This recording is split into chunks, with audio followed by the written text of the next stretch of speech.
alive.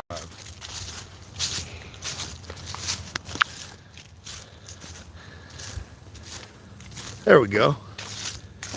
Hello, everybody. Welcome to the channel, Yankees Outdoor Adventures, and we are adventuring outdoors into the haunted forest of Northwest Ohio, here in the Great Black Swamp.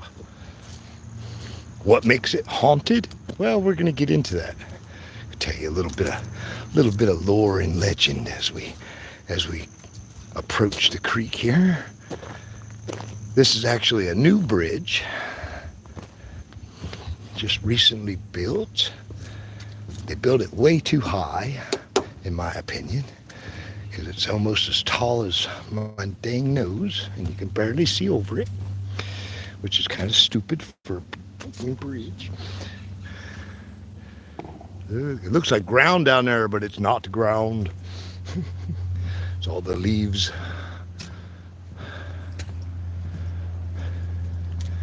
Okay, so this, start right here, because it's part of the legend. Hey, what's going on? Only Claire, welcome.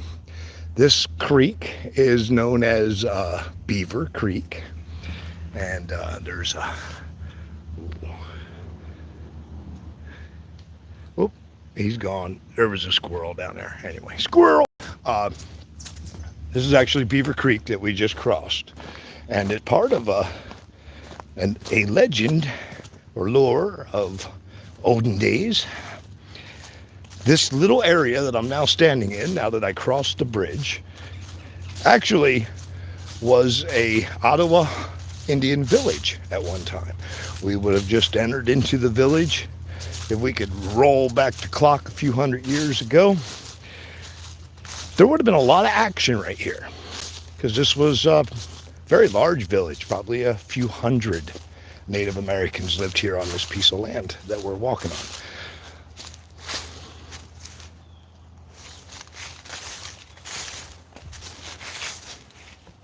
And what I'm going to do, this is for anybody that comes into this place later, wants to find the areas I'm taking you to. If you come across the bridge and you see Red Fox Trail here, just keep going straight. Cross the bridge and keep going straight, because we're going to get to another part of the history of this here piece of property. Because it was an Ottawa Native village, like I was saying. Now, in the early days, the missionaries came up the river, and a lot of the natives that were local to the area, they lived on the islands on the river, or on pieces of land like this that were all adjacent to the river, because of course the river was like their freeway, their highway. And as the missionaries came up, they kind of like set up shop in every village as they came up through, and their job was to convert Native Americans from their pagan beliefs and convert them into a more wholesome Christianity. So this village, of course, did meet that toward its end. However, before we got that far, before the missionaries made it this far, many of the natives fleeing from the missionaries came upriver and wound up here in this piece of land, and that's why there were so many natives on this piece of land. Now, the natives that lived on this piece of land were in a constant argument with the white settlers. These were natives that rejected the Christianity's teaching and tried to abide by treaties that were drawn, and of course, you know, they weren't really honored. So it created a lot of quarrels with the natives that lived here, and there was a lot of fights, a lot of bloodshed for settlers that came through the area, for natives that wandered off the property. It was a two-way street there when it come to the bloodshed. Now, one of the legends of this woods comes up in the time that the natives were here, right before the military had run them off, they placed an attack on a military convoy. This, of course, was around the time of French Indian War. No, I'm sorry. We were much further than that. It was between wars, actually, for the U.S., but they were still fighting Indians at the time. Where was I? So they were battling with the Indians in this area. The Indians made a raid on a convoy that was going to the fort that is downriver from here, the military fort. And they attacked and slaughtered everyone in the convoy. And they also stole the gold reserve that was supposedly on the wagon to pay military men. Now, this battle, that particular fight where they attacked the military, was actually the end of their run here, because with that fight, they decided to send in a large military force and to remove them from this area, and they did. Before they were removed from this area, however, I don't know if I walked past it or not. I'm still walking. Before they were removed from this area, though, the gold that they stole, of course, the natives themselves didn't have a purpose for the gold. They just seen that the gold was valuable to, there it is. They just seen that the gold was valuable to the settlers, to the military, to the white man, whatever you want to refer to them as. So that's why they had taken it in the raid. Now, legend goes they buried that gold. And I'm going to stop right here because we're about to enter a cemetery also. And that's part of another thing that we'll get into. So I'm going to stop here a second. Finish out my little tale here about the gold. The legend goes that the gold was buried here on this property, somewhere along Beaver Creek. Now that legend, although the Indians were then removed, the legend of the gold remained, forever, still yet today. The gold's never been found. However, the legend gets a little dark and claims that anyone who's ever tried to find gold here in this forest is met by a ghostly apparition of a Native American. And it is said that seeing this individual is so scary that it could either put you into a state of shock that you might not ever come out of, which supposedly had happened to a couple people, or worse yet, just scare you to death. Boom, gone, right? So that is the legend. Now, here in the middle of this woods, you guys been following with me. Come in. We're in here into the woods here. No signs, nothing of the sort. But we come across this here in the woods, and it is it's a little cemetery.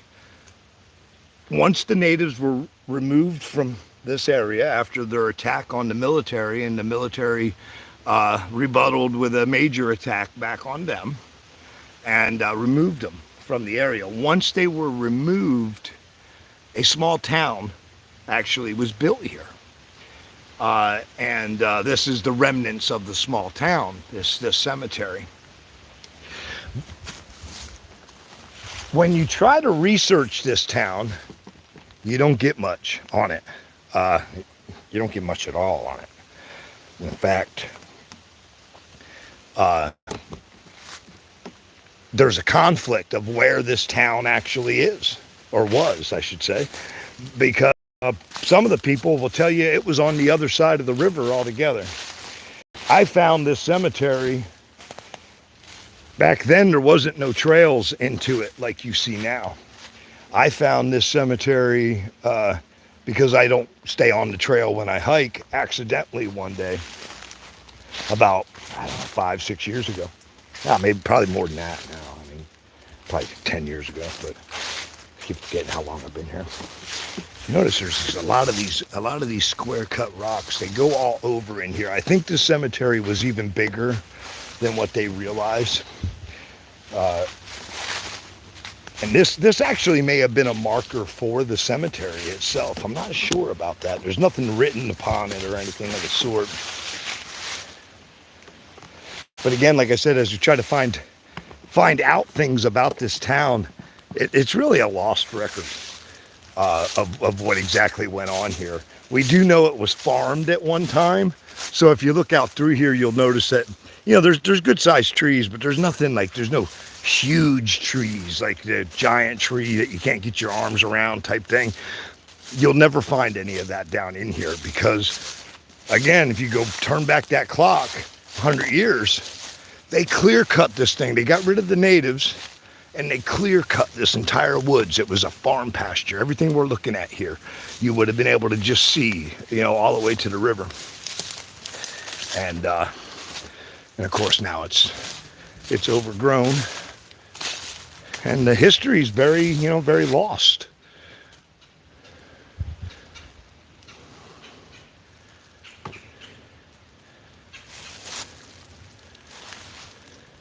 Now, I personally have not encountered any ghostly activity in here.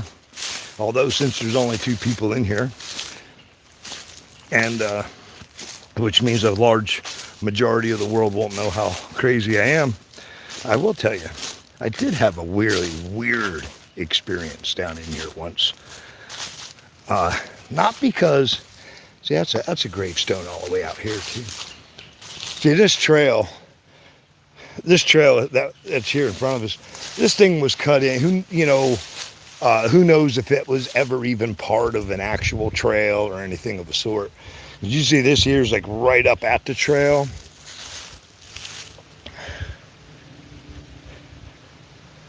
No, I didn't bring the dog today because I was afraid because it's a Saturday or Sunday, and I didn't know how many people would be out in the park because it's really a beautiful day.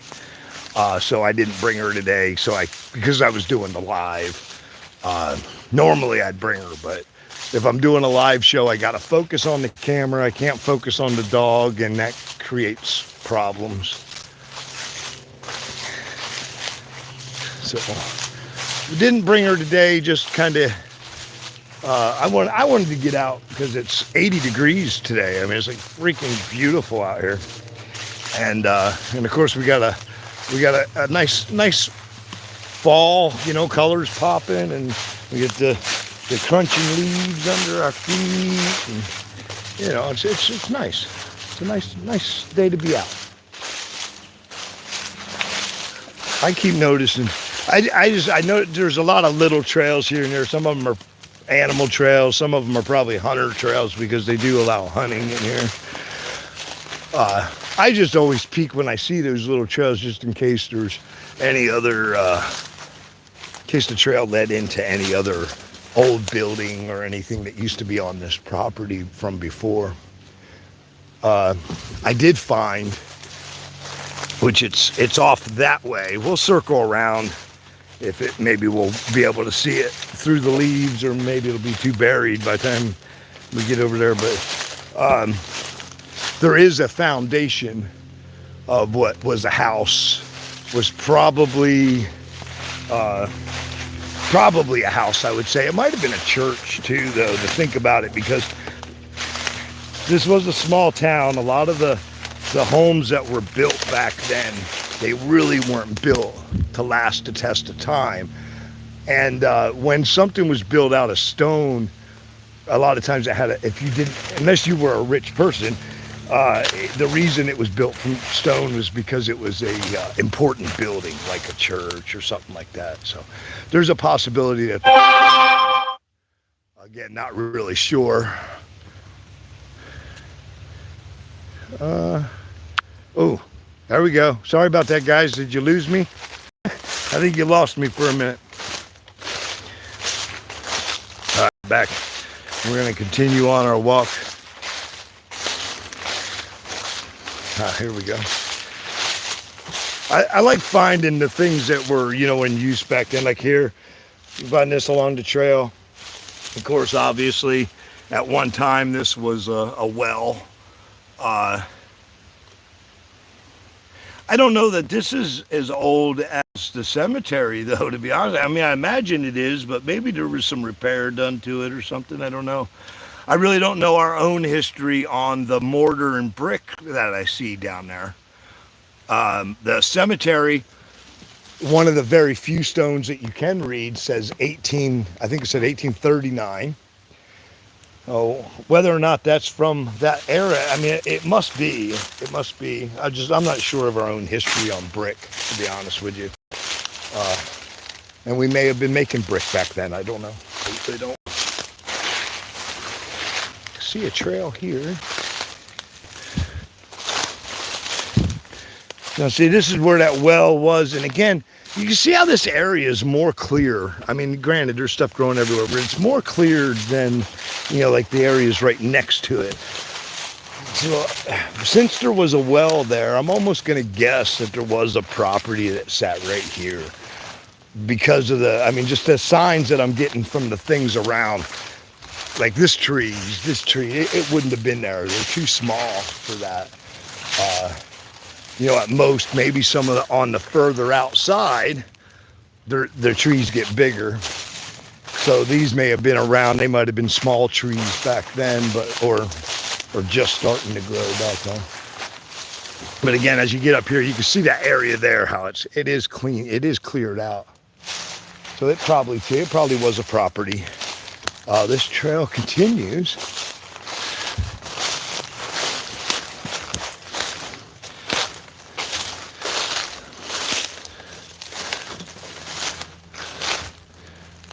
Let's see.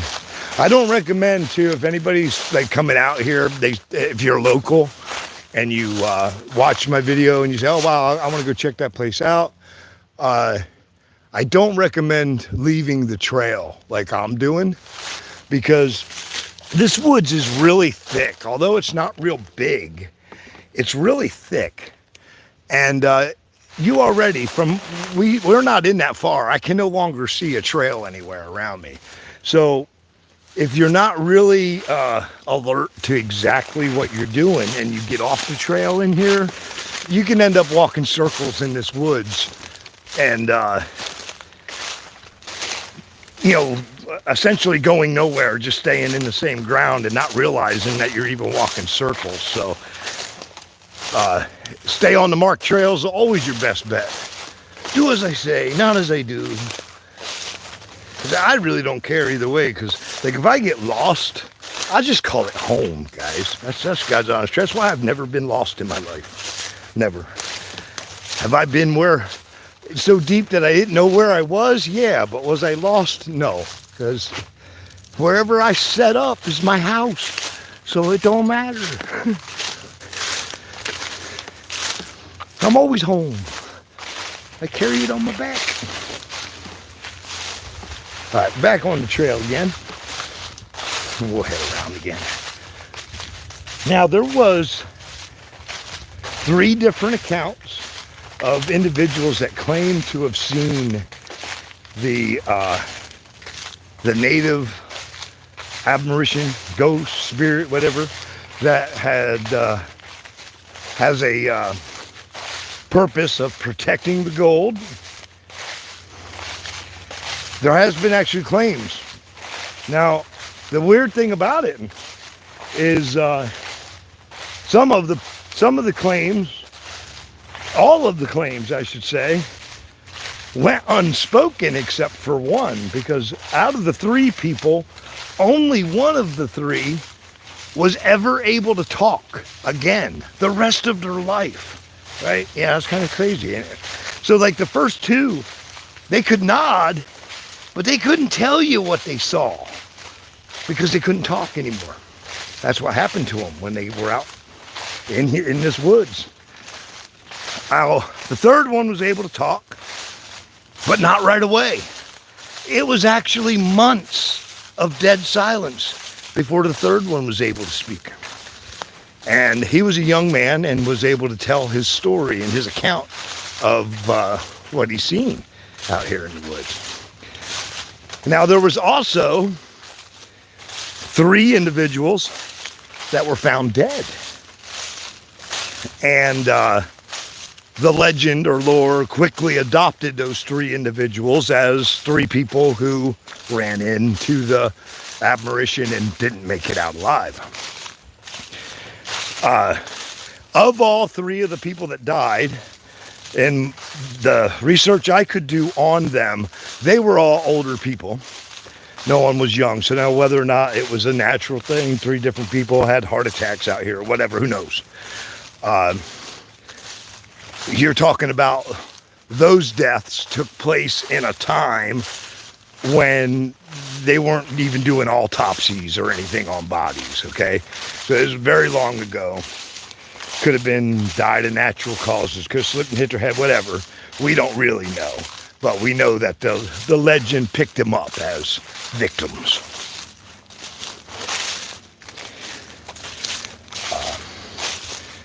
Well, like I said, I have never personally had witnessed any type of ghostly apparitions down here. But I did have a weird thing happen to me down here. It was early morning, and it was a very foggy day. And really, really fog. Like, you know, like you see the curve in the trail up ahead of me. It was so foggy you would not have been able to see those trees up there, even though they're, 20 yards ahead of me. You still couldn't see that far. Really, really foggy.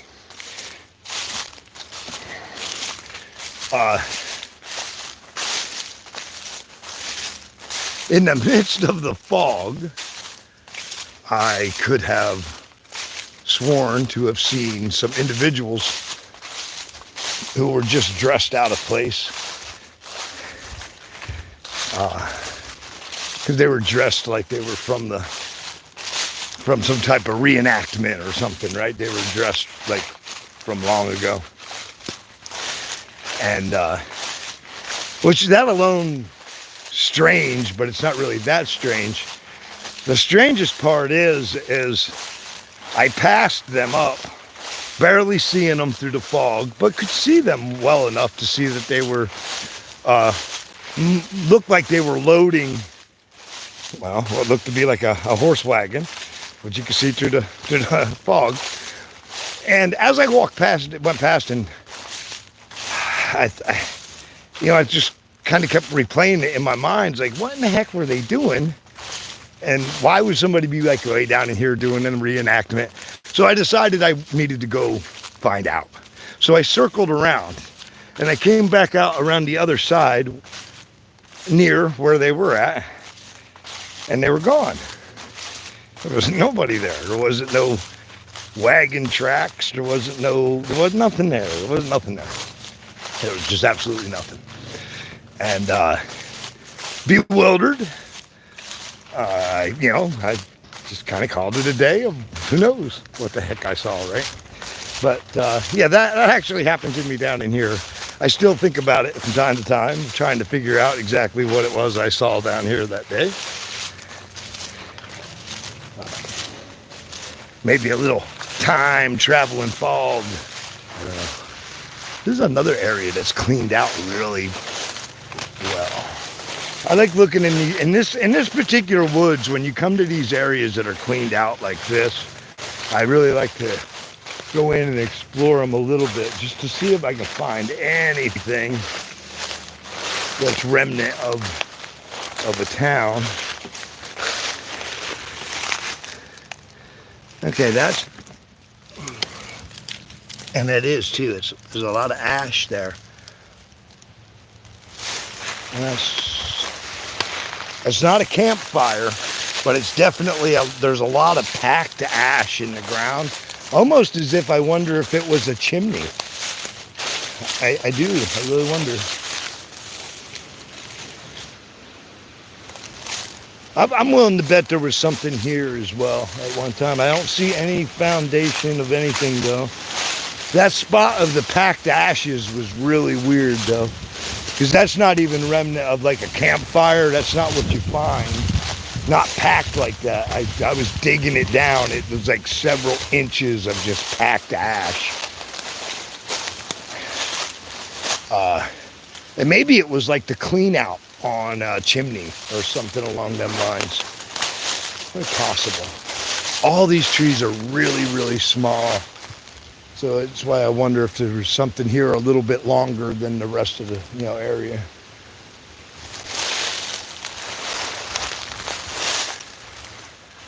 Well, don't see anything down in here though.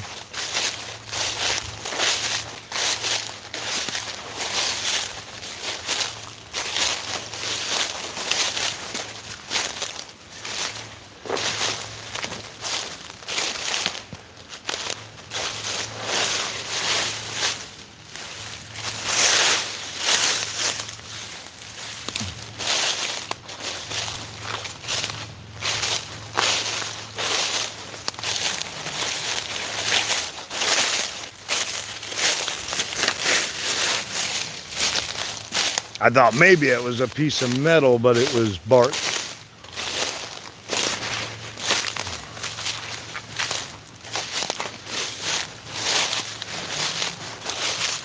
Again, with this being in close, close vicinity of the well and the graveyard, see how this side's the same way. See how, I mean, there's some bigger trees, but then there's this big area with just all this real little stuff.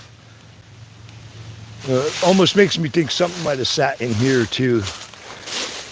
There's no, it ain't like you can go research pictures or anything like that because there's nothing. In fact, it was one paragraph written about this town in a newspaper that no longer exists. We were able to find the newspaper and it mentioned a new town. And it was in this area. So again, like there's just so little information to find on this place. Part of what makes it all good for lore and legend though, because the less you know. All right, see, like, what's this?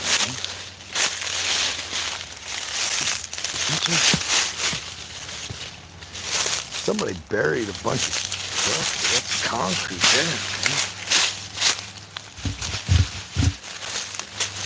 I found the gold.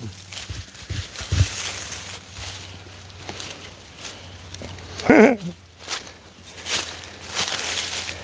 don't know exactly what we got buried here, but we do have that.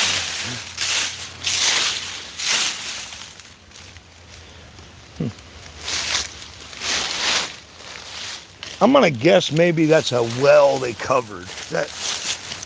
There's a big giant slab here on. Oh. It's a big giant slab. That piece of metal. I'm almost thinking like it was either a well or maybe a septic or something like that they covered up. Which again, it kind of confirms that when I come to these areas where that's cleaned out like this, you usually do, if you search hard enough, you'll find some type of remnants of, some type of property that was there at one time. That's the first time I seen that thing with that slab over it like that. I could have lifted it up, but I just figured it was best to leave it alone. It's not mine anyway.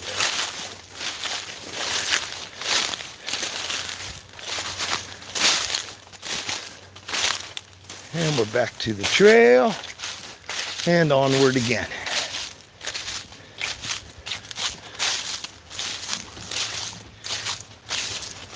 It is definitely a beautiful day for a walk in the woods, though.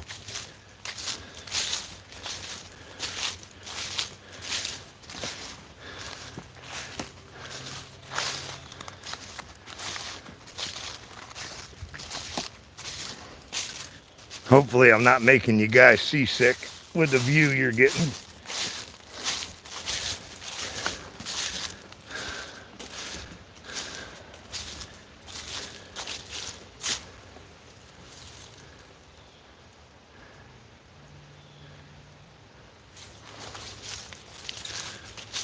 Oh, all right.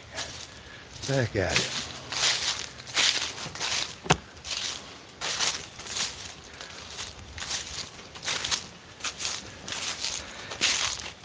It's kind of strange that there's not more people that use this park.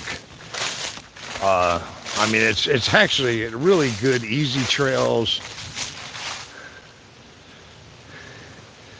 Awesome, man. Good to hear that. I was worried about making you seasick there. So like I was saying, I'm really surprised that there aren't more people down in here because, like I said, it's a really nice walk through here. No hills to worry about, no hard terrain of any sort. Typical black swamp, everything's flat.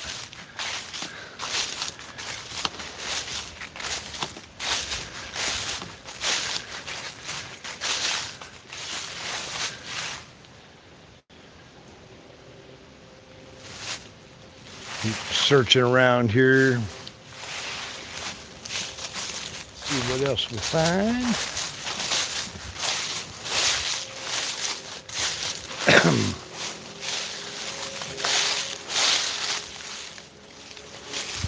A lot of animal trails. That's the other thing too about following trails in places like this. And you got these big wide trails. Just stay on them is your best bet. If you go off on any of these animal trails, even if they're clear enough to walk on in the beginning, they won't be clear enough to walk on by the time you get halfway through it. So, got to be careful. You don't get lost. This is see, now this here, this don't look like an animal trail. I just went off trail like I just told everybody not to do. This really don't look like an animal trail to me though. Why I picked it. This one actually looks like a trail used by several people, maybe going to a deer stand or something along them lines. And it hasn't been that long since somebody's been in here either. And I'm telling you that because of some of the, well, here's one right here. I'll show it to you. Here's one right here. See how fresh and green that is? That's in front of me.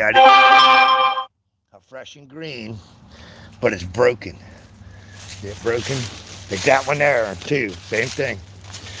And that's how I know that, you know, if somebody has recently come through here. It doesn't mean today. That's the problem with tracking. Tracking doesn't give you a definite on timing, but I can tell you that it was used not long ago. Anyway. Wow, and it looks like he's going to dead end on me right here in this big open circle. So where is the tree stand? Am I right? I don't know. Maybe I'm wrong. Now wait, here it goes again, right here.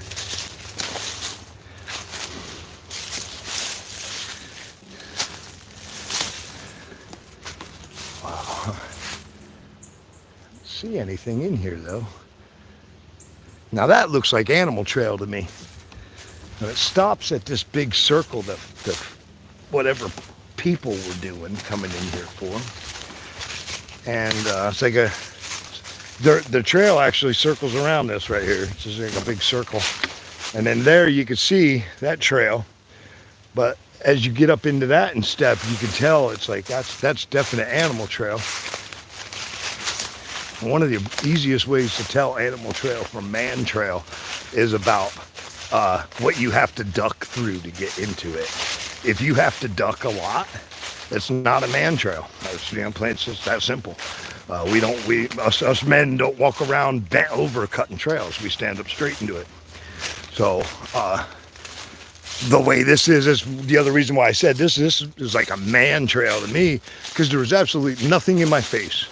I walked all the way through here, but then as soon as I got to where I told you I think it's animal, it was like a tunnel. And that's your difference. That's how you can easily tell man from animal. In this area, because we don't have any big animals in this area.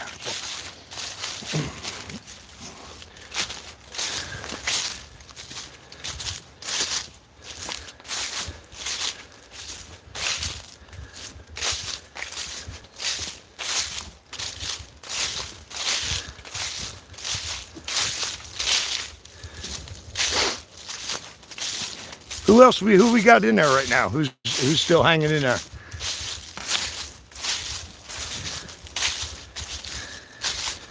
Hello, hello.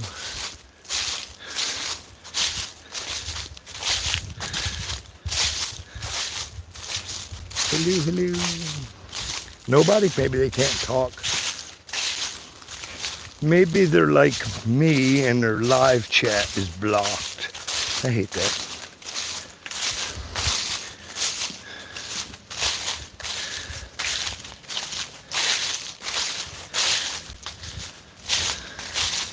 All right, and there's the river. So we actually walked a mile. Didn't feel like a mile. Feel like a mile to you?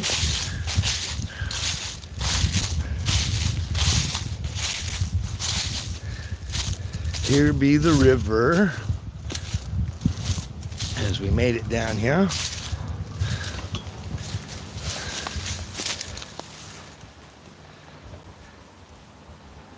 And the river's deep and wide up here. We're above the dam in this location, so that's why the river's so wide and still moving up here. And all right.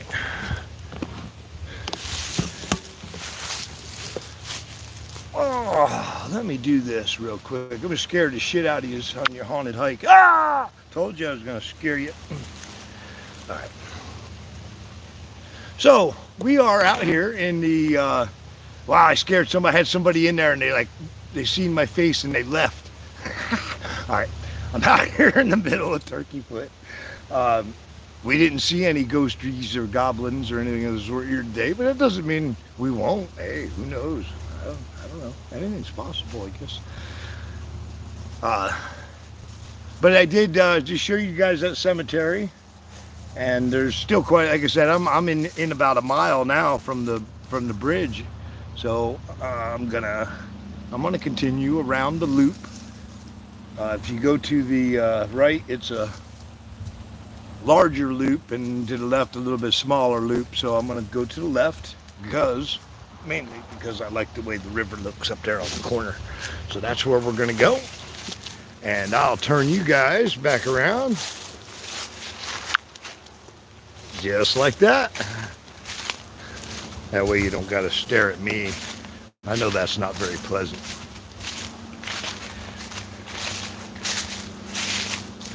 I love the color in here and stuff too, huh?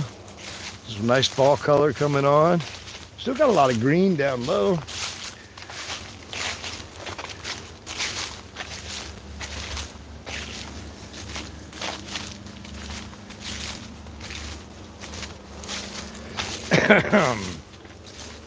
Now the native admiration that I spoke of up there by the cemetery actually isn't the only ghostly tale from this part of the woods. There's actually been a few people who've claimed in recent days to see either glowing orbs or witness transparent-like apparitions, all in this particular woods. Whether or not they're seeing actual events or imagination running wild, that I couldn't tell you. I can tell you I've never seen a ghost down here, but like I was telling you earlier while nobody was listening, I did have my own experience down here with something strange. So I'm open-minded to it. Wouldn't mind seeing something, to be honest with you.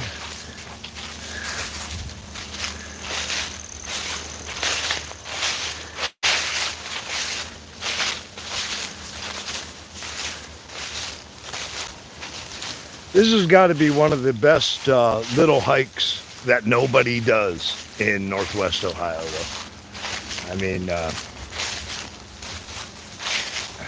the amount of times I've run into somebody on this trail down in here, like maybe in the last 10 years, was like 3 times I've met somebody in this woods. Other than that, you usually have the whole place to yourself. There's a parking lot and foot trails on the other side of the creek that are easier access.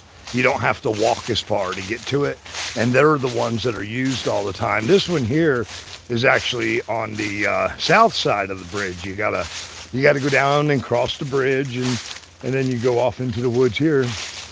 And because I think that's the only reason, is that it's a little harder to do, takes a little more effort. That's why you don't run into anybody. People of today look for effortless activities. But me, I'm always looking for the place that nobody goes. And this is one of them.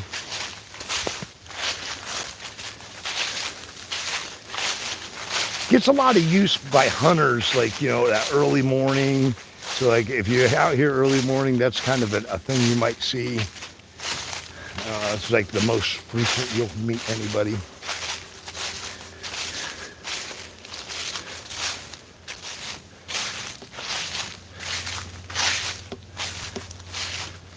Wow, it's getting warm too. What a beautiful day.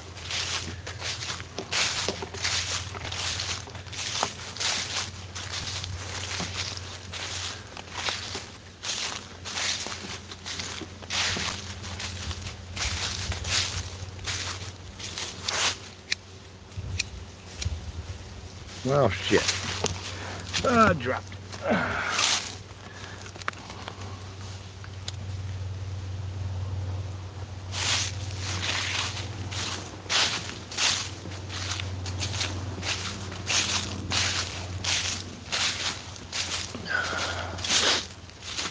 Oh yeah.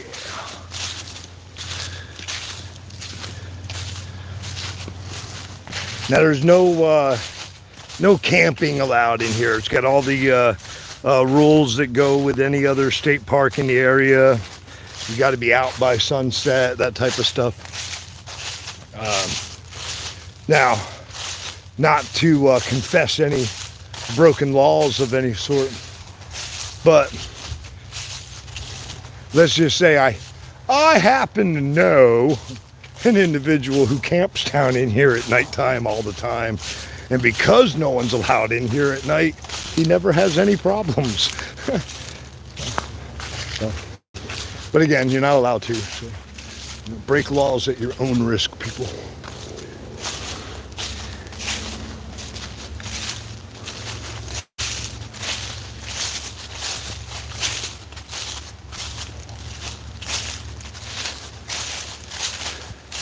Come on, let's see a boogeyman.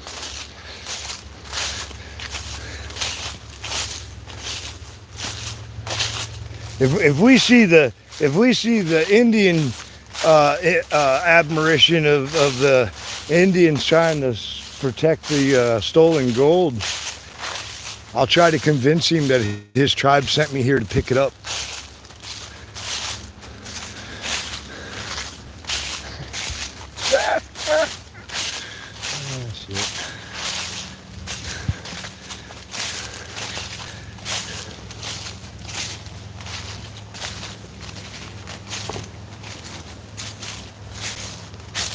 I gotta say though, for this story, and looking at it logically, whether or not there was a raid on a military convoy, that's believable. Taking the gold and bringing it back to their land to bury it and hide it seems too out of character for what I know of Native Americans. I just don't, I have trouble buying that part of the story, which makes the whole story have trouble with me personally. Of course, as I like to study and get into these type of strange and weird things like this. So in my studies though, I have found that a lot of times the fact that it was native property and that the natives were definitely violent towards settlers, that was enough. That alone was enough for this type of lore or legend to be created. Lore and legends generally created out of fear. And if you fear the people that live in a land and you have to cross through that area, there's going to be undoubtedly stories of terrifying things that happen. I mean, that's why the whole Black Swamp, this entire region that I live in, carried a stereotype of horror. It was a terrible thing to have to cross because wildlife. There was a lot more wildlife in the area then than there is now, and a lot bigger wildlife. So wildlife made it dangerous. The swamp itself made it dangerous because it was nearly impossible to get through. Do you know that people had to travel at less than 1 mile a day? That's all day. I mean, think about that a minute. Go drive 1 mile in your car and stop, right? And think, well, wow, I didn't go far at all, right? That's all the further they could get in one day because the swamp was so thick and so deep and so nasty. So you had to trudge through mud all day long just to get a mile. And the swamp was several miles wide. So when I tell you that not everybody lived to cross the swamp, believe it. And that again alone becomes enough reason for lore and legend. The swamp killed people. I mean, it straight up killed people because at the time they did not know why people were dying, but they were dying of malaria if they made it through the swamp. So it's like, you may die crossing the swamp, but if you made it across, your fears weren't over yet. Because you may die now just because you got sick in the swamp. The malaria or, other types of diseases set in and you were screwed. So people would come out of the swamp. There was only a 1 in 3 success rate on you living. So like if you went with your family of 3 into the swamp, it's a good chance only one of you were going to survive that trip. And that's like the most common chance. Only one of you were going to survive that trip. So again, those are the type of things that lore and legend are made of. It's kind of hard to avoid it. Like I've talked about before with the Black Swamp, it wasn't even only the natural things that were killing everybody that made it bad. I mean, the swamp itself made it bad. But if you died in the swamp or you died near the swamp, the townspeople, if they ventured in to get you, would still end up burying you in the swamp. Now, okay, that sounds okay until you think about what happens to a box with air in it when it's down at the bottom of water. It floats to the top, right?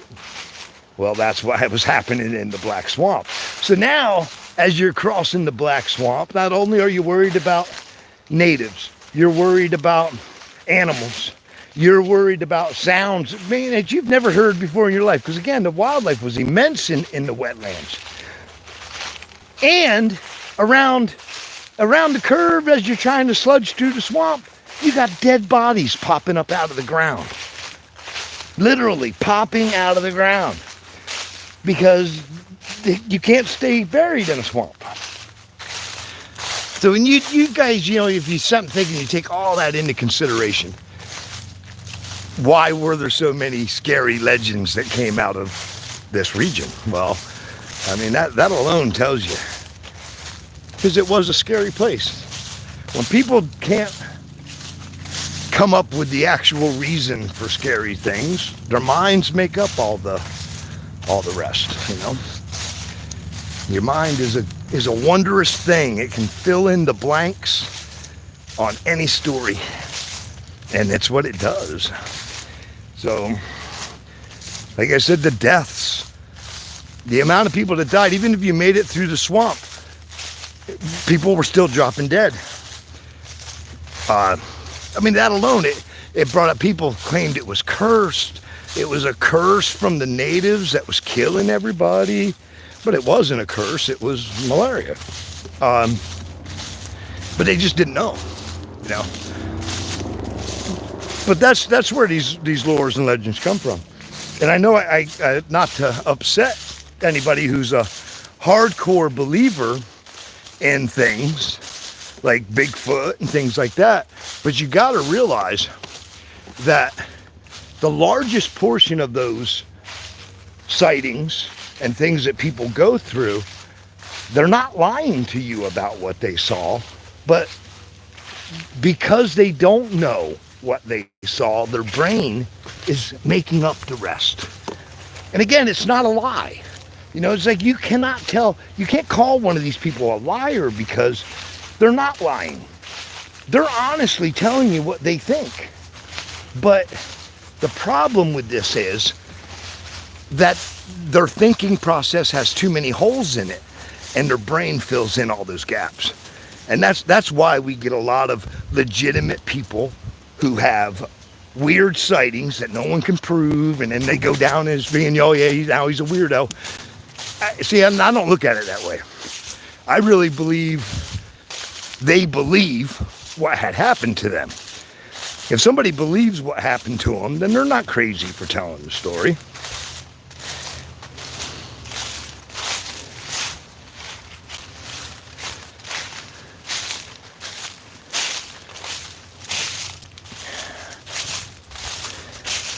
But you know, our brains do this to us. It actually tricks us in many ways. It's like seeing faces and things, you know. Faces on the planet Mars, and if you see faces on rocks, you see a face in the moon.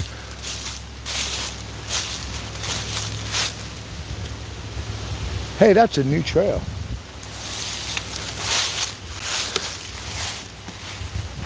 That's a new trail.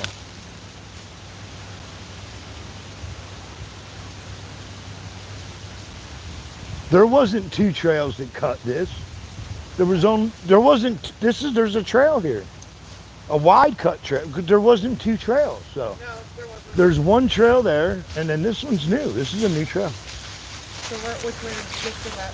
Yeah, I want to take this way because I want to go up to the corner of the river. But, all right, anyway. Yeah, no, they put a new one. I'm still live, by the way. I just noticed that, and I was like, wow, they just cut that this year.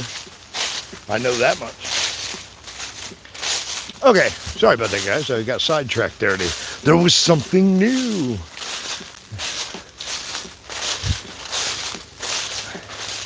I don't know why would they cut a trail right there, even to get back easier. See, I don't know, man. That don't make. Well, I guess maybe. I don't know. Oh, there you go. Come up here, walk up here. Look straight through here, and you see that cluster of trees, and you see the boards going across. It's a deer stand. That's what that trail is. Yep, they cut it. They cut a big trail for it, though. All right, wait a minute. Something you just didn't know. Oh, alone in the woods makes the brain go. You are right, man. That's 100% correct. And hi, John. Sorry, man. I wasn't looking at the. You know me. I was just rambling. I wasn't looking at the text or nothing like I should have been. And yeah, you're 100% correct, though. It's when we don't know something, our brains, guys, and it's a natural reaction. Your brain does not like to not know the answer. You know, it's an organ of your body that has a purpose, just like your heart. It's supposed to beat. It don't want to stop beating. It just does it, right? Well, your brain's the same way, but it thinks, and you can't make it stop thinking. It just does it, and it's got a major job. The brain. The brain's job is to know everything. That's its job. And God knows we don't know everything. So what's the brain do? Makes up the answer. That's what it does. It's really natural. It's so you don't go crazy in the world. That's why your brain does it. Right? Or we'd all sit and be tore up over the things we didn't know all the time.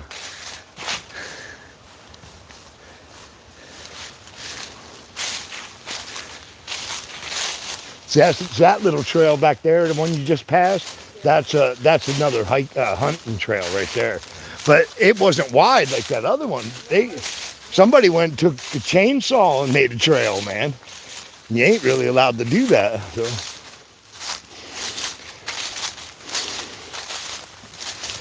But you could get away with it down here. I'll tell you what, man, I could build a house back in there and get away with it for a couple years before anybody found me. But that's because nobody goes through this damn place like I do.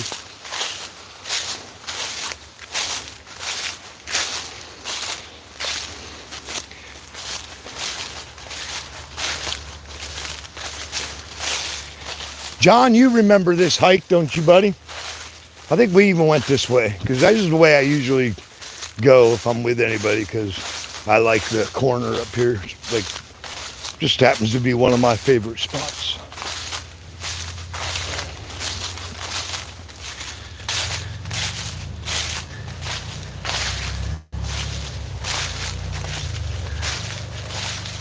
The older you get, the more you see things.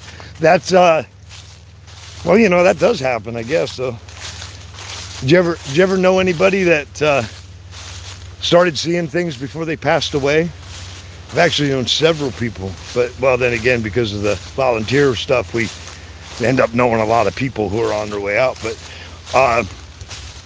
you'd be surprised how many people begin to see things, John, in their last days. And you want to know what's really odd? More odd than anything, they see the same stuff. Like, these people don't talk to each other, but when they tell you what but when they tell you what they seen, it describes the same thing the other guy said, you know, right before he died. So it's just kind of weird. It's kind of interesting and weird.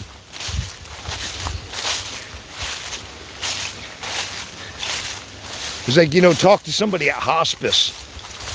If you ever want a real insight to what people go through right before they die, talk to a hospice person about some of the things their patients say before the end, and some of the things they say they see before the end.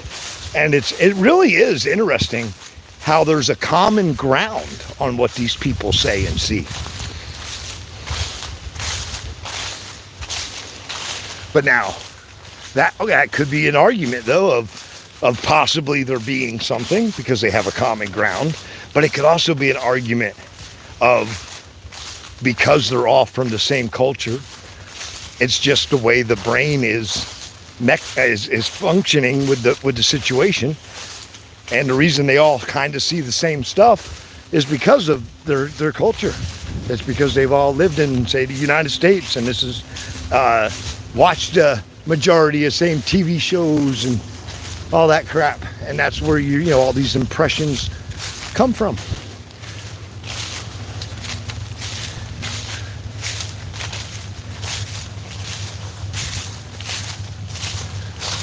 Got loud all of a sudden.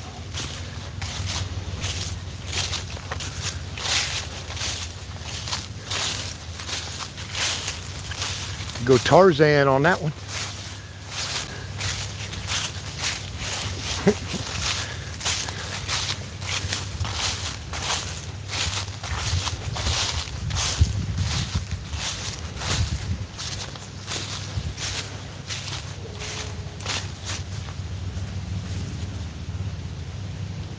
What is that? Oh, it's a boat right there. I see it. I don't think I can show you on camera. Maybe. No, you can't see it. Okay, I watched a few videos that say, you know, people who have passed over. Whoops. It's the ones that are about to. Yeah, that's a, you know, again, that's a common belief. But that's a similarity to me. Granted, you're seeing different people, but if you both come to me telling me you see people that have passed away, I see the similarity in that. Of course, you're not going to see the same people. You didn't know the other people. You only know your people. So, To me, that's a similarity. To say that this could be culture, this could be your brain and culture. I was watching videos the other day, man that found the fossil.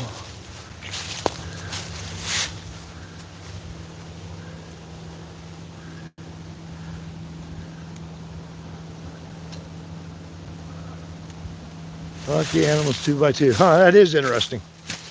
Actually, that is definitely interesting.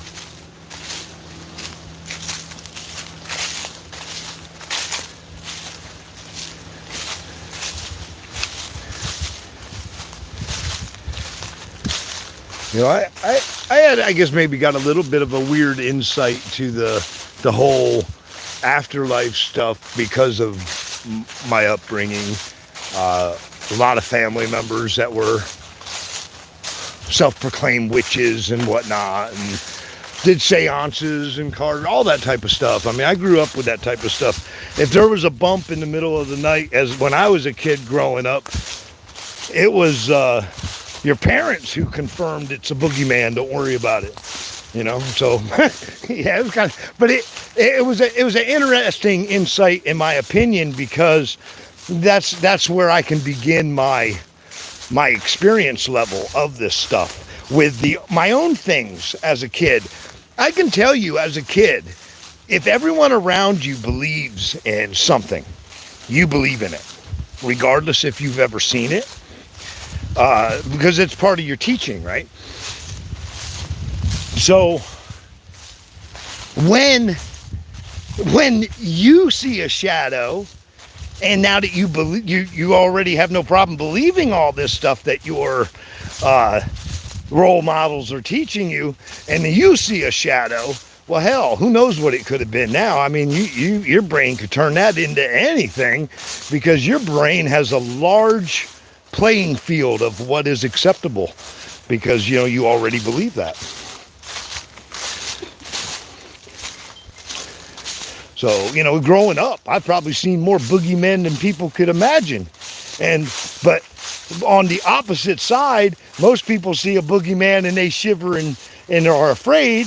If I was a little kid and seen a boogeyman, that meant that the parents would break out some glasses of water and sprinkle it and start doing a chant and they'd, call on a protecting spirit to keep that bad one away from. That's the shit I grew up with. So, like I said, as a kid, it sure to hell leaves your mind open to where you see a lot of boogeymen. You see a whole lot of them, because everything that goes bump in the night, it's got to be a boogeyman. It's got to be. What else could it be?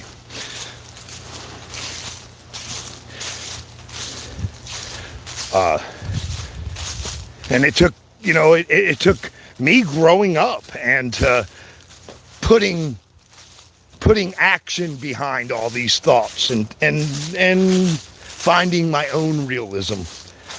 That's actually what was required. And here's my spot.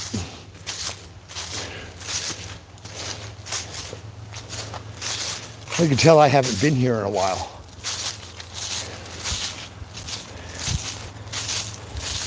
I cleaned all this off all the way down to the riverbank a couple years ago, but John, this looks a lot different than when you were here. It was a lot different than when you were here, because I had this all clean.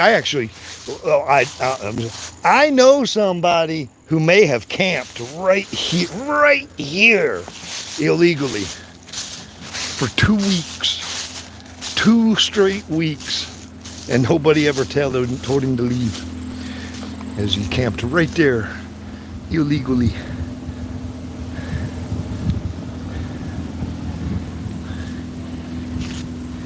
Get 3 guesses who it was. No, you don't need 3 guesses.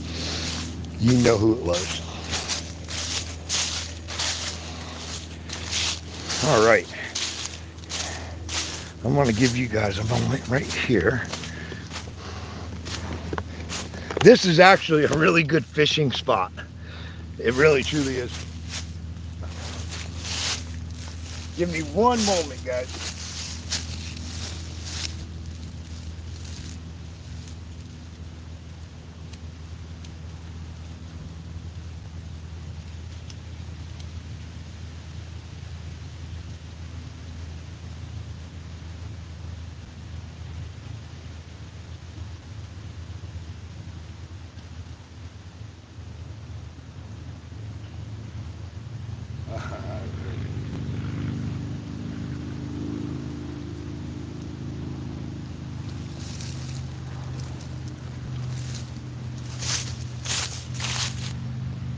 Alrighty, sorry about that. I had to be a typical man. You know, you take a man out into the woods and the first thing he's got to do is piss on a tree. What about that?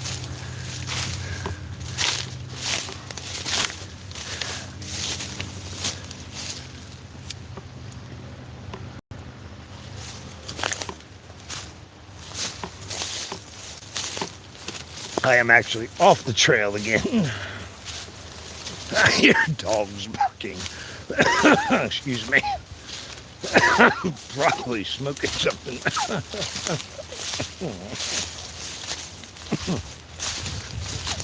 Why do I hear such loud dogs? Huh.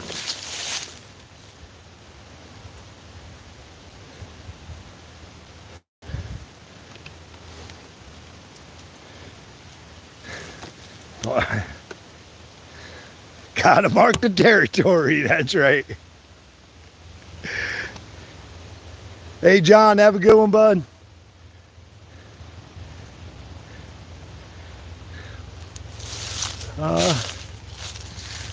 Alrighty. Where'd you go, Amanda? Well, I had somebody with me, actually. They're in mine.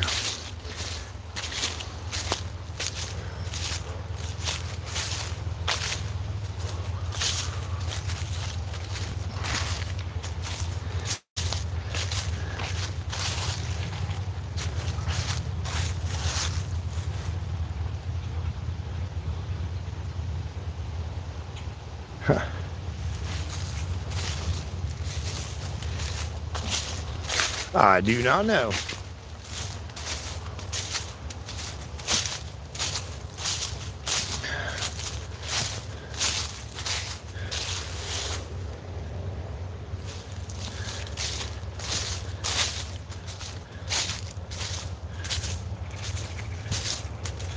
And she might have took that trail that I pointed out.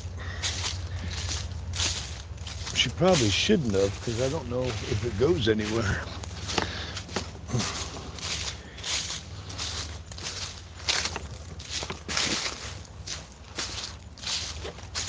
All right. Now I do know there's a foundation up on this side of a abandoned home that was in here after it was a native village, and I'm not really sure about when they clear-cutted it to be a farm, if there was any properties built here then, or if they built them after that. Again, the history's really lost on a lot of it.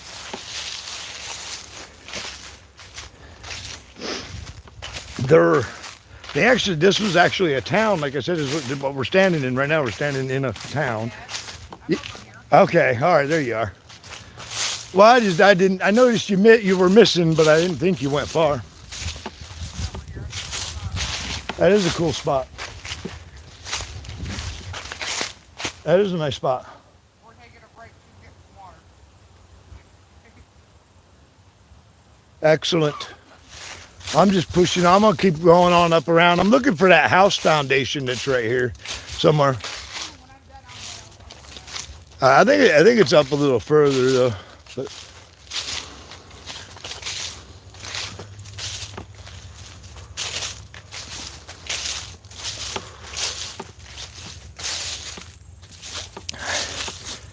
I don't know. It ain't in there, is it? No. I found it once before in the It was winter time though. And the only reason I spotted it was because I noticed a square corner to a rock that was sticking up out of the snow and stuff. And, you know, it's like rocks generally don't have, you know, perfect square corners. So I went in to look at it and then realized that, oh, wow, this is an entire foundation.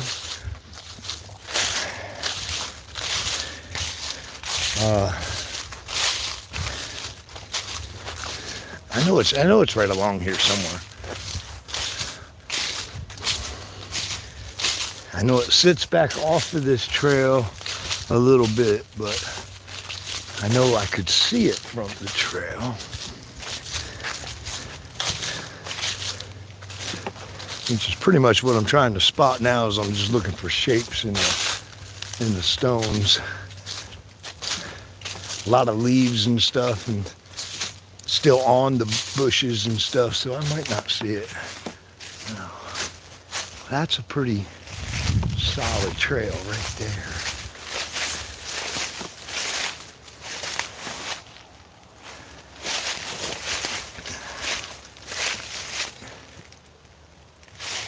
No, I know it's here somewhere.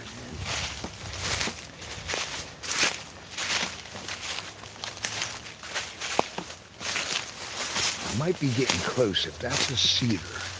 That was the one thing I did notice, was there were some cedars. No, that's not it. There were some cedars planted nearby, which is a really common thing for real old properties. First of all, whoa. Sorry about that. You know if I got you back or not.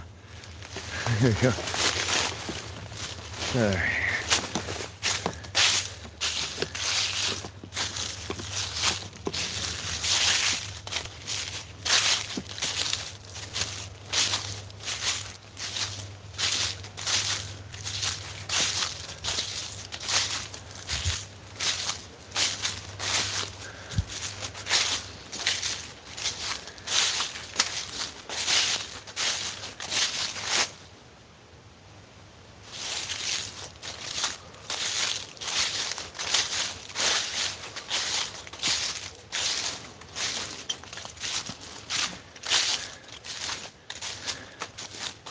Getting a little warm out too.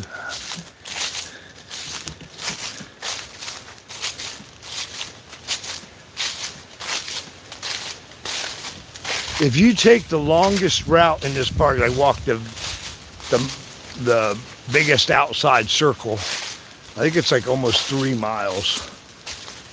And the way we went, by the time I get back to the bridge, should be about 1.5 miles, 2 miles. Closer to 2.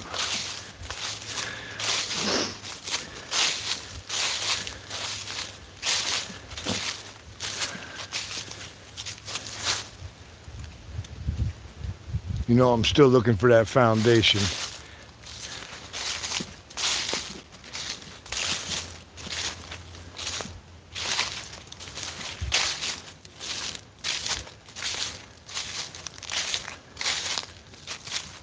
I'm also looking for the cedar trees, and I know that's going to give it away. As I was saying, and then I got sidetracked. It's actually a tradition of planting, like a homestead tradition of planting a cedar tree. That tradition is actually a Native American tradition that was adopted by early settlers. So you still find the cedar trees planted in these old spots, just by different people.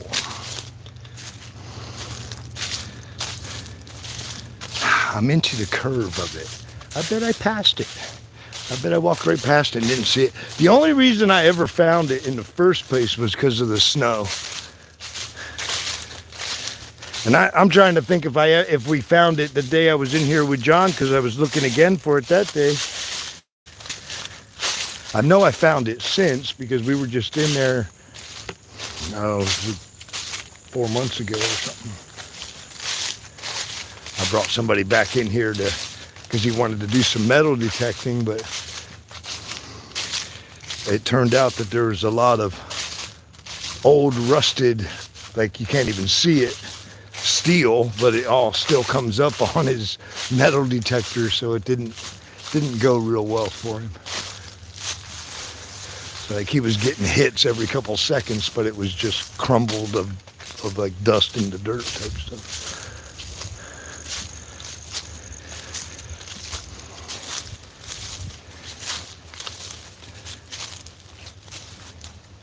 That's cool. Kind of cool walking through here.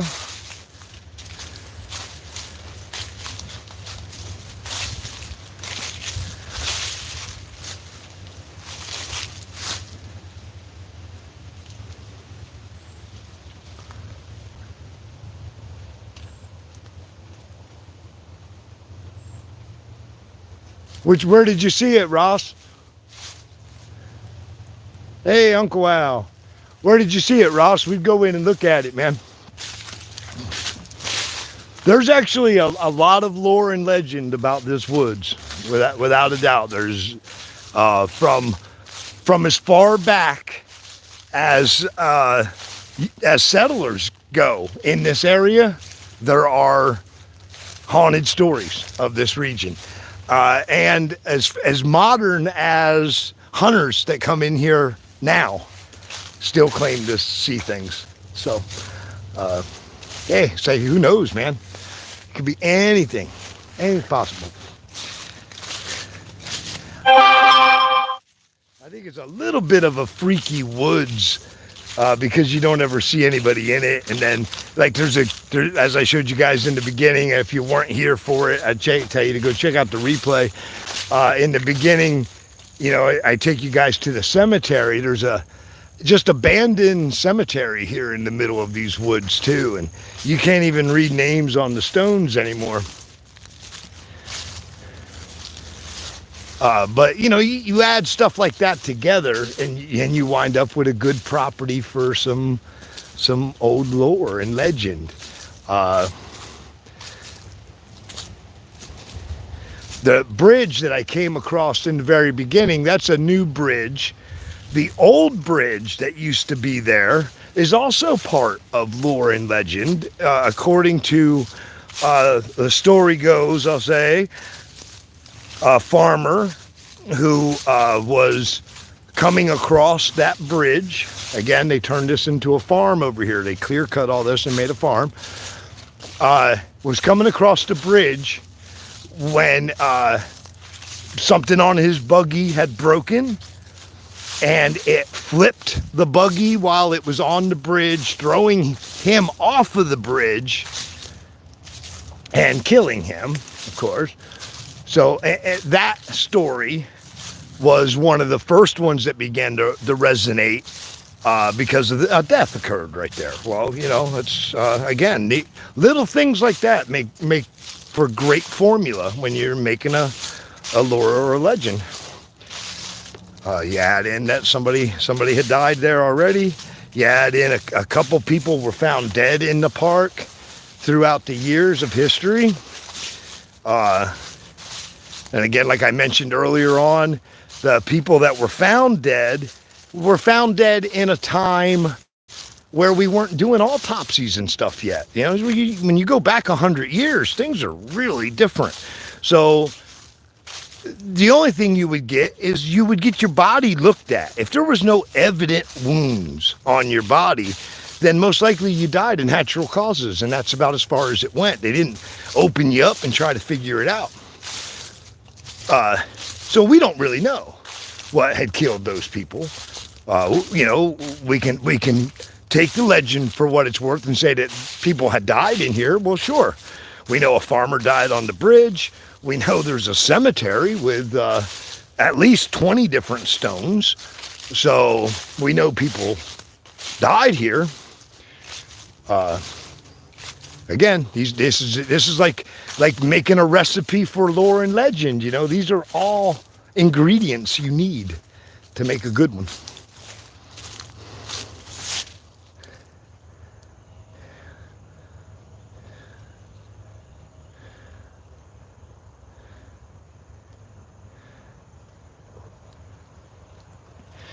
There's I found some in the earlier on in the walk. There was one spot, maybe as big around, like I don't know, like as big as a hula hoop. Not great big, but perfect circle. And the ground was black and there was no leaves over it.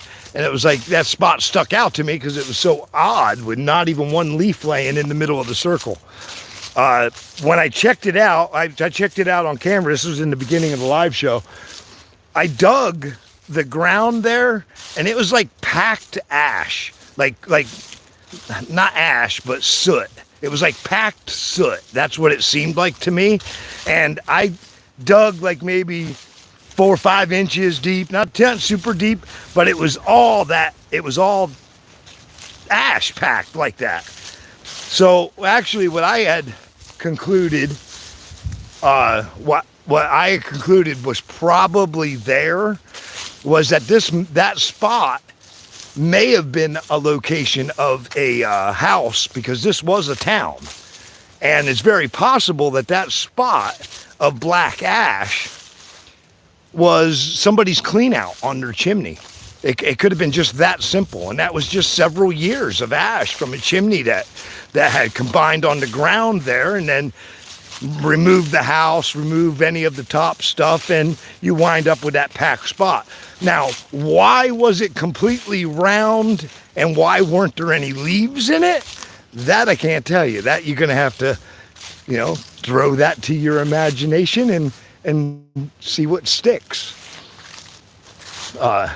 Personally, you look at the ground everywhere. There are no round circles of bare dirt anywhere I've walked except that one spot. There's leaves everywhere, but there were no leaves in the circle. So, again, you leave that to your mind to play with, right? And see what you come up with. Because we don't have any definite answers. We got to rely on that remarkable tool called the human brain. And it really is a remarkable thing, because it can convince itself of anything. And that's pretty remarkable if you think about it. Reality is only as far away as convincing your brain it's true. That's it. That's how far reality is. Anything is reality once you convince your brain.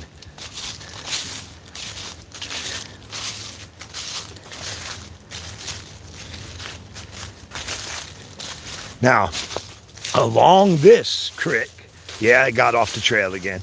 I call it out when I do it, because it really is a reminder to others that if you leave the trail, make sure you know how to get back on it. That's all. I've spent more time in this woods than I can count. This is the creek right here that the gold is supposed to be buried, not down, but inward into the embankment along this creek.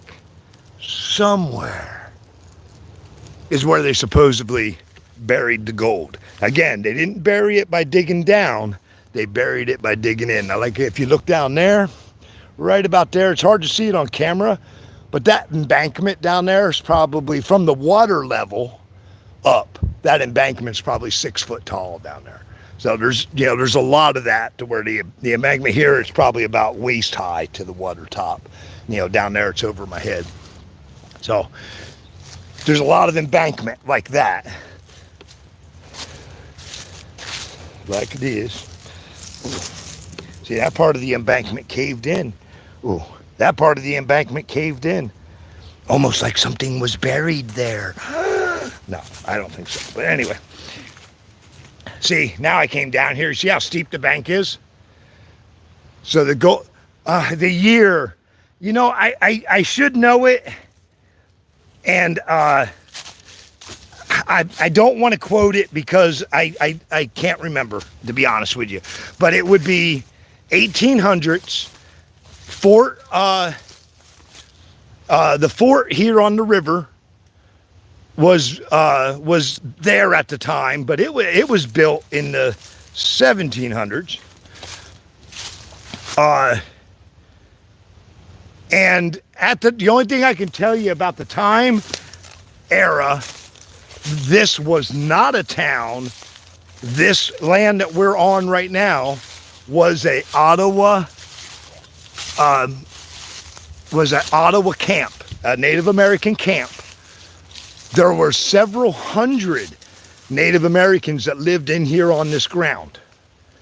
The Indians that lived on this ground were unique for the fact that they were a combination of groups from downriver all the way to the lake, several miles, of Native Americans that once lived from the lake all the way up to this point.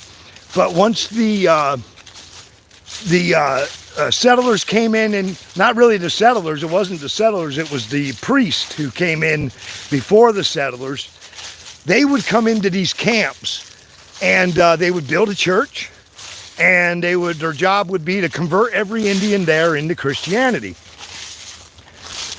And here's that trail, and they marked it too. That's that new trail they cut, but I don't know who cut. Somebody cut. Where was I? Dun. Smoke another one.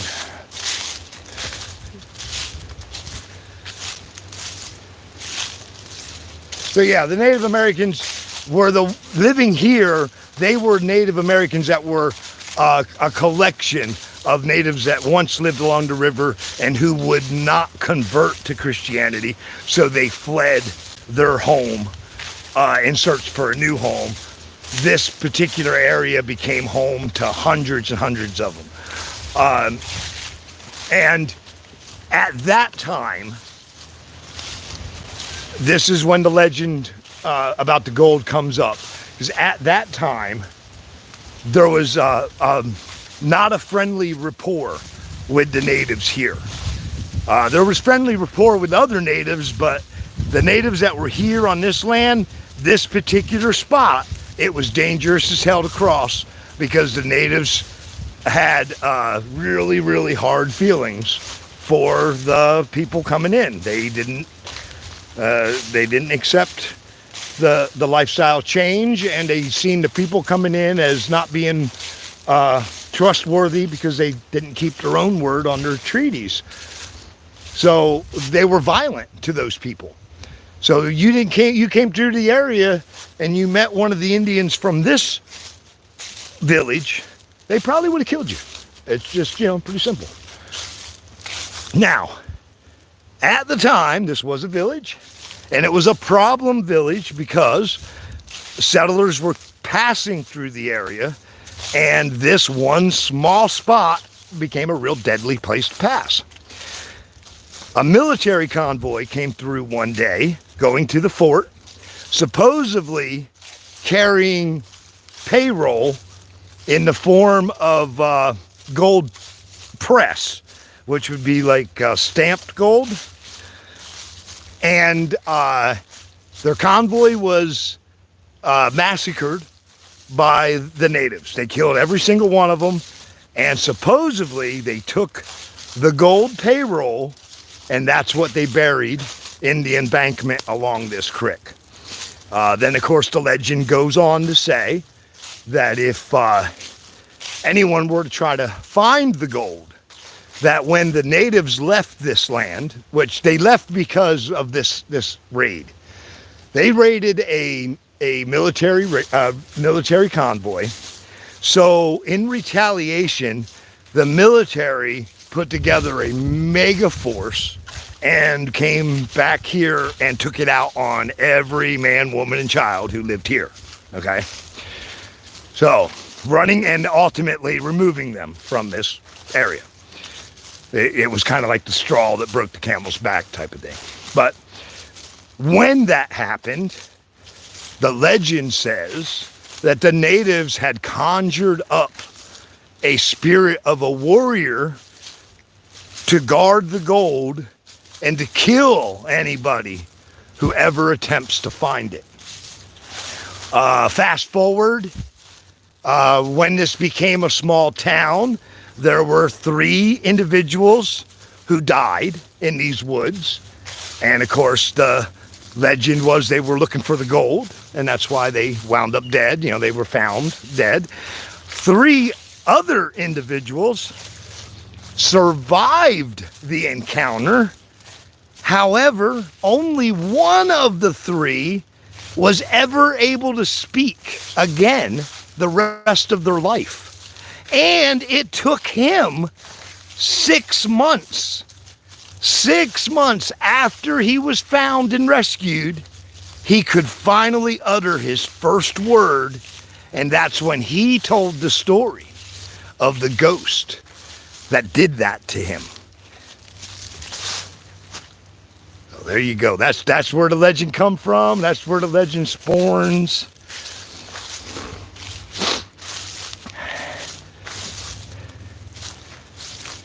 So that's pretty much the legend right there of that particular, you know. Now, like I said, there's other stories about this patch of woods, though, from ghostly moans and groans to admonitions seen.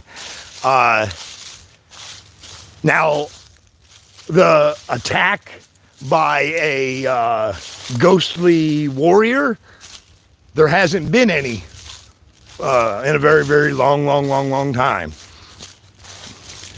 But with 6 victims total, it became a story that lasted.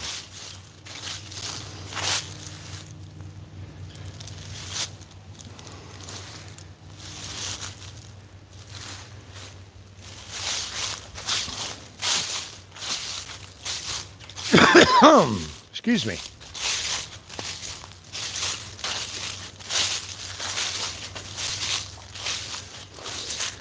And like I said, I brought a friend back in here with a metal detector. He had wanted to come back in here, and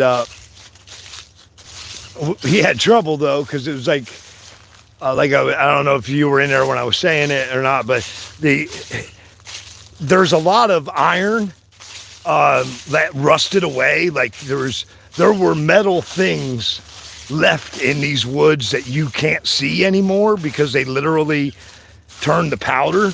But that powder is all metal. So as he'd go every couple feet, he'd get, you know, his metal detector's going off like crazy, and he's just digging up this rust-colored dirt.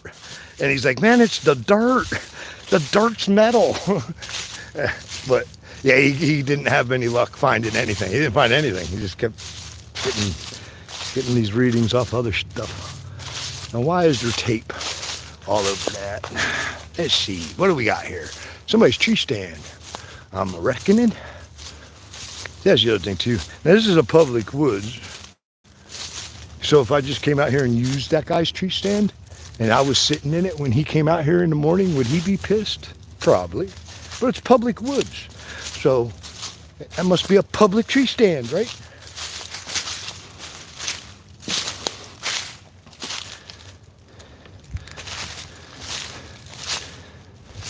I think so.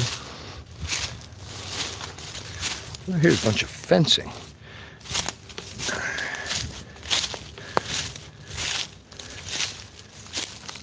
There's a lot of fencing. It took there was a chore to get all this back here. And this I don't know how to tell how old it is or anything. Man, these are all rolls of fencing. I mean, I guess maybe somebody could have just dumped it there. I don't know.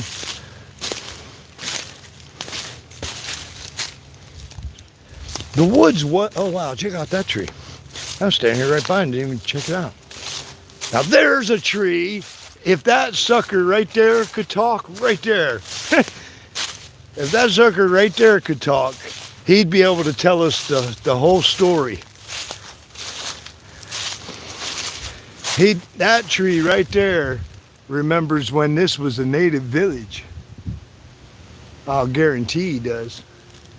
I sure wish he could talk, because there'd be some good stories come from that fella.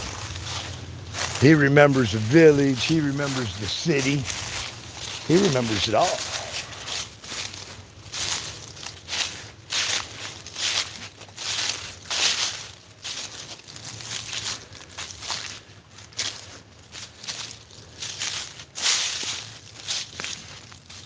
This has got to be one of the oldest parts of this little woods right here. There's a couple bigger trees. Nothing as big as that one, though.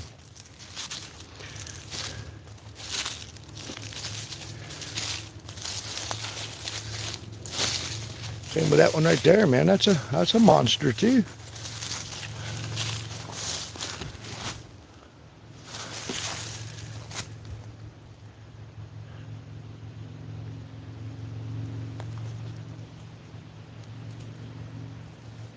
Now, during flood season, this will be all wet right here where I'm standing. This will flood out.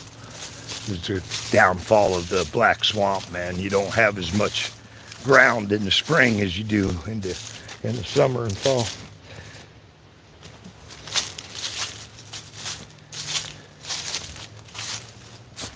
But see, now, unlike, for those of you that actually hung in here, I don't know if anyone did, but for the whole thing, but earlier on when I was going through the woods, I was pointing out spots to you that I felt were probably built up or had maybe a barn or had something at one time, because like I said, there's a lot of this was completely clear cut at one time because it was a farm, and then it was also a city, or a town. We'll call it a town. I think a town classified it had to have at least 30 people in it to be a town, so it had at least 30 people in it.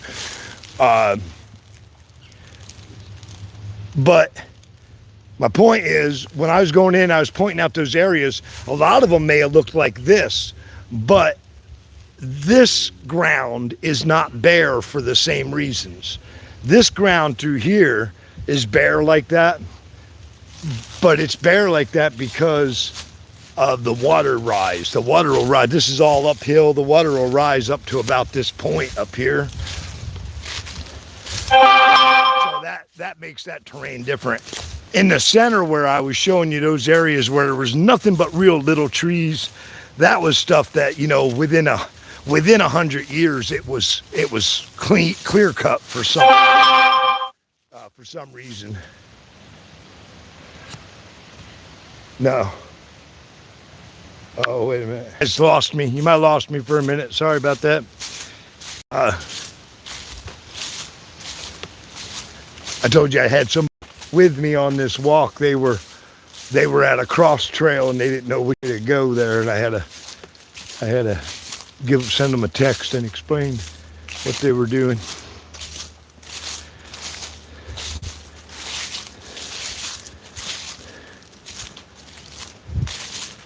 But yeah. Anyway. Oops.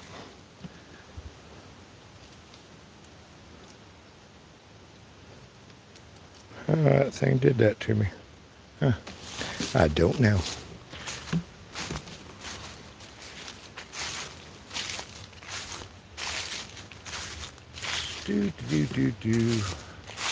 Now I got sidetracked again, and I don't know what I was talking about.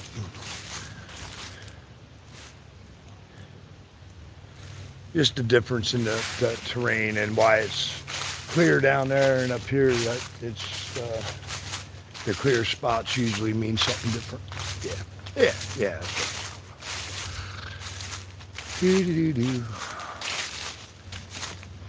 We're almost back up to the bridge here, I would think. Pretty close.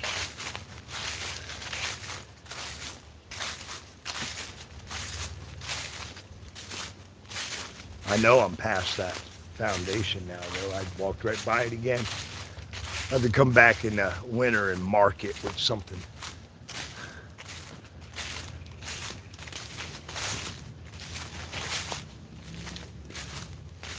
Now, wait a minute. What do we got here? That's some type of junk. There's junk laying here. Oh, check that out. There you go. Now we got some history. There's some history for you. I'm at that foundation. I know I am. It's right in here somewhere. I know it is. because I remember finding the second well also. See, now and again, this is cleared out different. Although there's a lot of trees this size everywhere. See, like, you know, there's a couple bigger, but not many. This here was all cleared out. You could tell.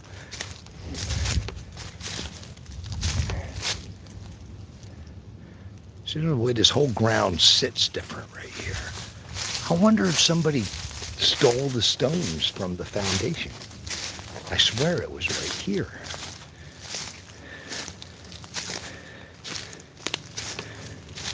I found the second well. This whole area in here, guys, is different than the other areas I've gone off trail at.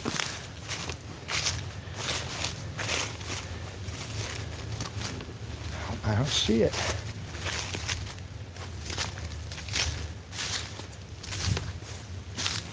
That's the second well. You know there was a property here at one time, though. I mean, the well tells that, if nothing else. But to me, the ground tells it. But, you know, it's like when there was a property here, a tree this size wasn't even here. So you got to imagine how long ago that was. You know, that tree wasn't even a seed yet.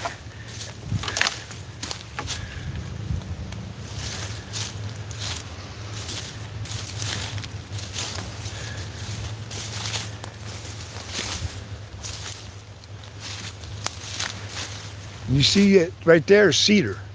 That's a cedar tree. And you remember what I told you guys about when you go through the woods, when you spot them single cedar trees sitting all by themselves, most likely you're looking at an ancient site of either early settlers or again could even be Native American. Did you look right there where there's a big well by that tree? Go up by that tree right there. That one right there. Keep going straight toward that one. Nope. Oh, I see it right Yeah, there. that's it.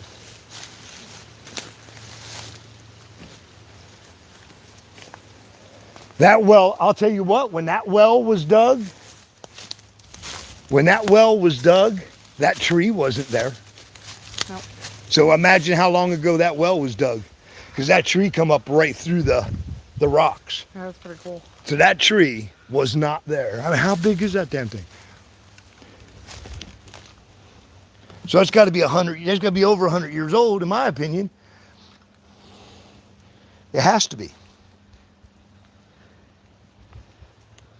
because there's no way that tree was there. There's no way that tree was growing through the top rows of those rocks when they built that.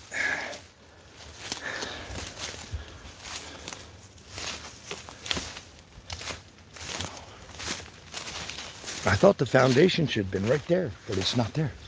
I wonder if somebody stole the rocks. But it'd be hard to get them out of here. You know, that was real masons back then, guys. You know, we talk about guys today, you gonna build a foundation and you're a mason, what do you use? A bunch of prefabricated block that are pumped out on a production line. These guys had a pile of rocks, a chisel, and a freaking hammer. And that's how they laid a square foundation. They were true masons.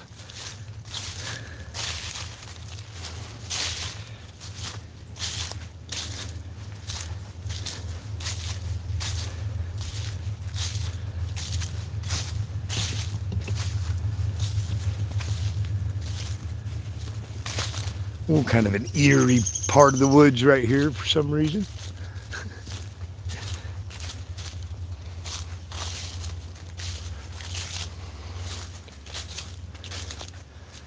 This would be a great place for a ghostly apparition to come about, wouldn't it?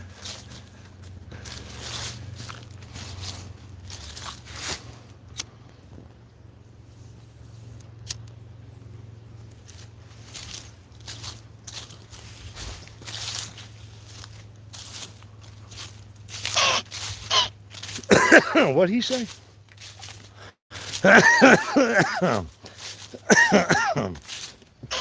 Excuse me.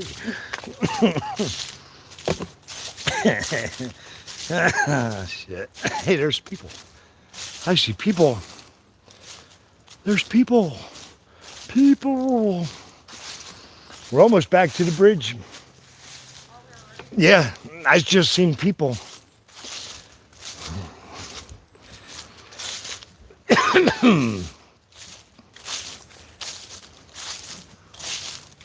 I have to add that to my times of actually seeing people when I'm in this park, because it's very rare.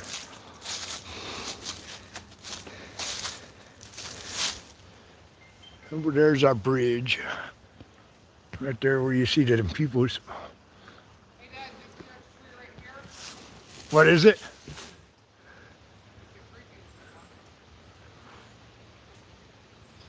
Oh, we're just out looking. There's actually a lot of lore and legend about this particular woods that we're in here. Hey, look at this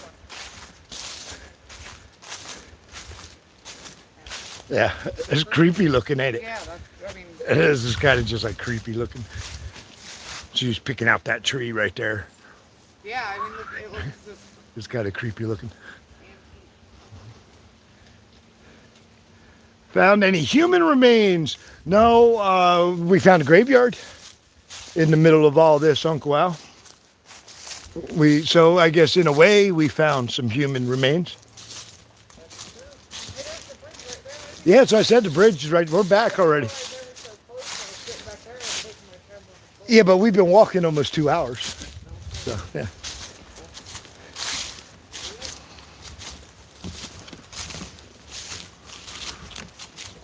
Well, we've been walking longer than that because we started it before the live show. The live show's been on an hour and 50 minutes. And we're back to for anybody who is watching this video to actually know anything about this trail, we're back to the Red Fox Trail, which this is where I went and showed you guys the graveyard. And there comes a itty bitty mutt dog like yours. Well, I almost thought it was you for a minute. I Yeah. looked, I was like, wait, yeah. is that a mirror? Am I looking at you? There's your glitch in the matrix. There's the glitch in the matrix. And Those of you who can't understand, that person is coming with the exact same dog that we happen to have with us. except they're not carrying theirs every 5 minutes. My daughter brought her doggie because she's got time to watch the dog. I didn't have time to watch the dog. You know, that's new too, the blue blazes. They put little blue blazes everywhere. You see them? Oh, is Here, it supposed here, to mark you out of here? here. This, yeah, there's no need for a blue blaze though. Just a sign that says, don't go off the trail and you'll come back to where you started from. That's all. Everything's It's a circle, guys. They blue blaze a trail that's circled. Makes sense out of that. What? I just don't even make sense to me. They park rangers had too much time on their hands to come out here and put blazes on the dang trail that goes in a circle. Yeah, but every trail connects into a circle. It's just a loop and a loop. Yeah, that's it. It's every trail goes into a circle. We'll let these people cross first. Now this was the old bridge that there was a farming accident and a man died right here. That was, like I said, one of the early lores and legends. How you doing? Hey, how you doing? Real good. I should probably learn to put my joints out before people walk up to me, but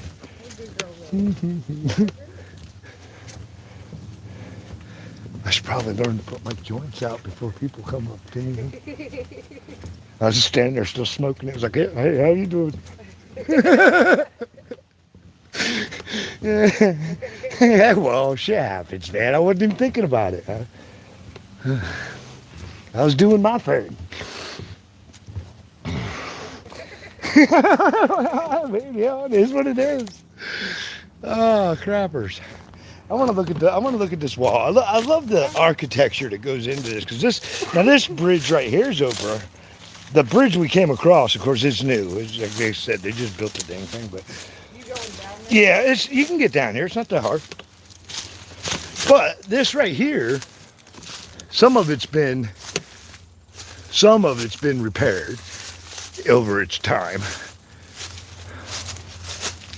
But these are the same type of rock that foundation's made out of. This is what I was talking about, how, nowadays masons, you get these block that are all the exact same size and everything. Back then, you see these marks here? That's from the chisel and hammer. They square these blocks by hand. Think of the work. Think of the work. We got every single one of those rocks squared by hand. All these laying down here too. Look at those, rocks don't naturally have those square edges. And they aren't machined, they aren't poured.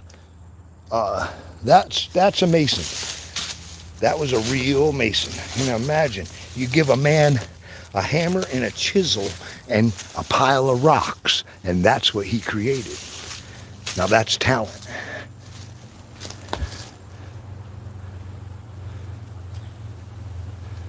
Looks like you can walk across it, but you can't. You can see how they put a bunch of rock, they dumped a bunch of rock over there trying to give something for that stuff to hold into. I mean, that wall is over 100 years old. This is the same with this here. They're well over 100 years. I mean, this is new mortar in it. The original would have looked more like that does over there, but there's no mortars in it.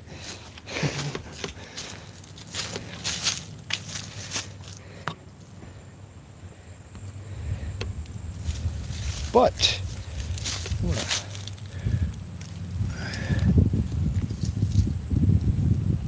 a fishing sinker. I don't think the Manitou want that, but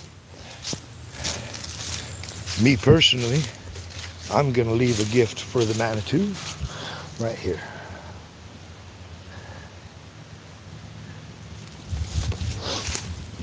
Peace and love. I tell you, it's about peace and love. All right, back up the hill.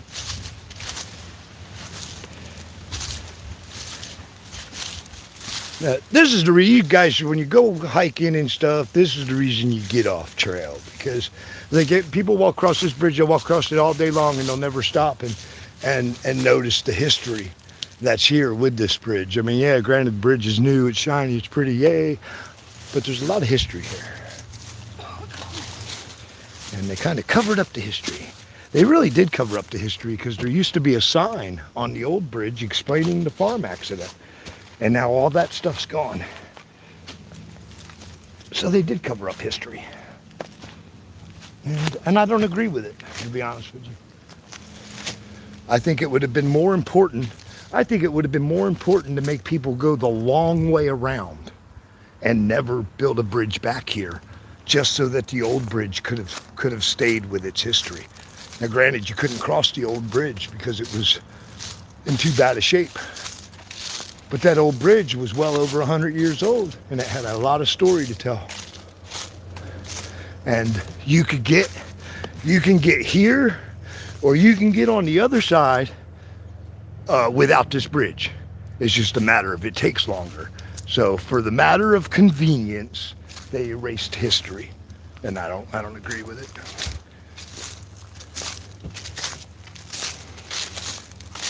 Life is too convenient already, guys. And believe that. I'll say it again. Life is too convenient already. You're here, you're breathing, you're alive. It's already too convenient. Please do not.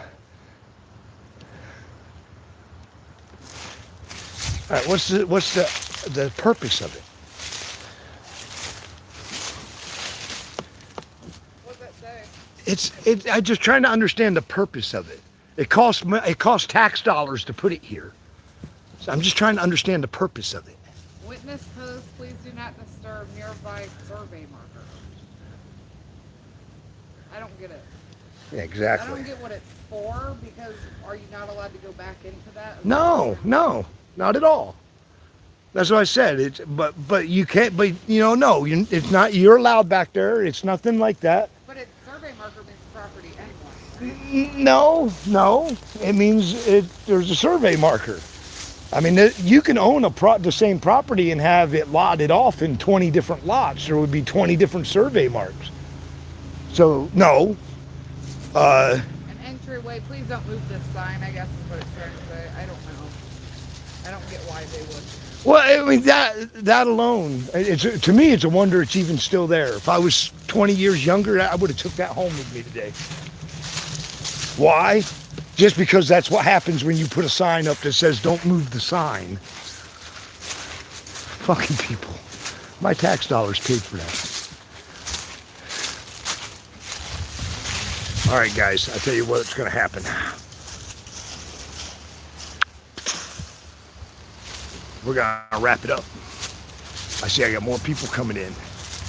We picked a good time, man, because we're leaving, and people are coming. There hadn't been anybody here all day. Leaving as people are getting in. Yep. Yeah, we picked a good time. But yeah, I'm definitely gonna be dropping out here in a moment.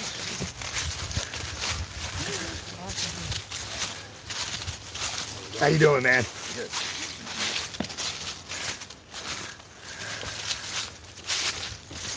Down there. I bet you if he knew what I left for the Manitou under the bridge, he'd go get it. Everybody, I appreciate you. It was a fun little hike. Just wanted to get out and share some of the legend and the lore of the Black Swamp. Hey, Dad, did you see that? The old barn. Did you go in there? Yeah. It's it's not like as old as you think, but I mean it's not. It's probably older than Uncle Al, so that's pretty damn old. Sorry, Al, I was just kidding, man. I was just teasing, man. But no, it's probably older than Uncle Al, so it's an antique. I ain't saying that Uncle Al probably done left.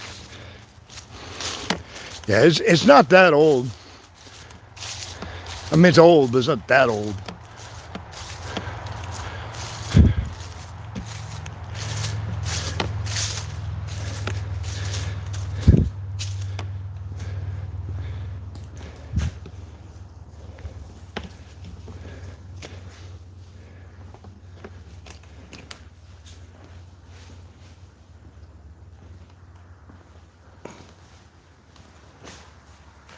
How long do you think this has been here? Not that long. I mean, long enough for wood to rot, but this ain't no, I mean, this is all concrete.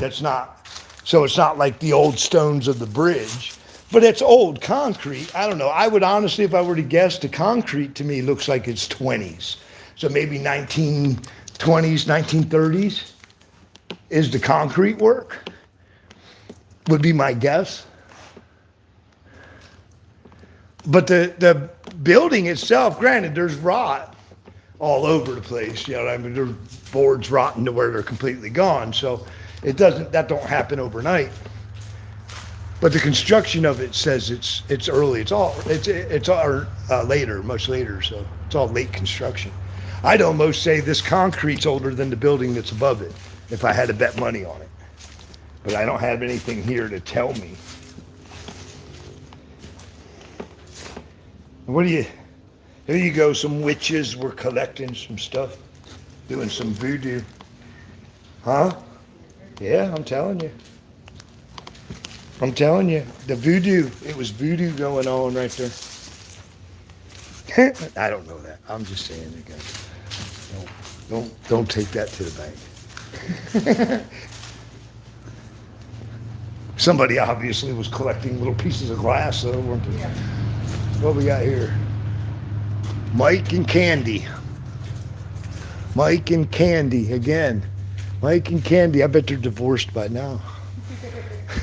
Mike and Candy forever. Mike and Candy, if you're out there, tell me what year you got divorced. I'll send you $2.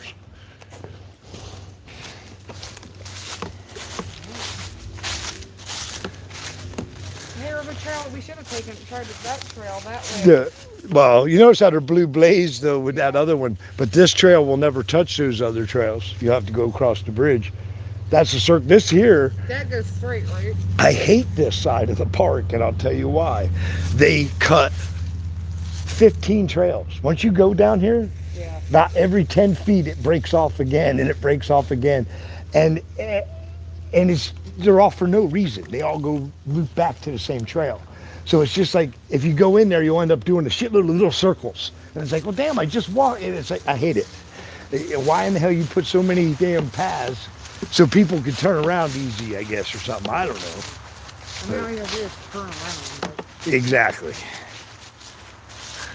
God bless it.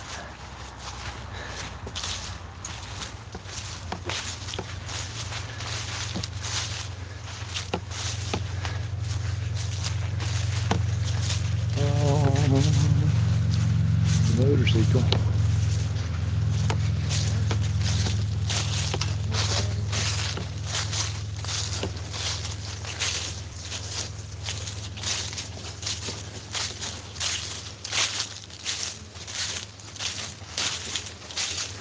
That was funny. I can't say nothing. It'd be rude. Huh? Oh, yeah, I definitely need that.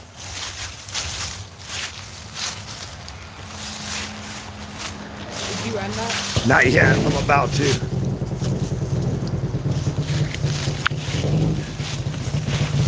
That was funny. It would have been rude of me to say why it was funny while it was happening because I was too close. But you notice that dude was smaller than his girl. He couldn't get it off the center kickstand. He got on his bike and he could not get it off, and she got back off the back of it, came around, and it took her and him. She had to push on the handlebars and he had to keep rocking it until he finally popped it off the center. It was hilarious. Go Harley if you can't even handle it. Until our trails meet again, I hope all your adventures are awesome. Winnishita for watching, all that type of stuff. And let me hot. I'll drop this bag too. It's hot. It's hot. And yeah, guys, much love, peace, appreciate yous, and we'll talk to yous again real soon.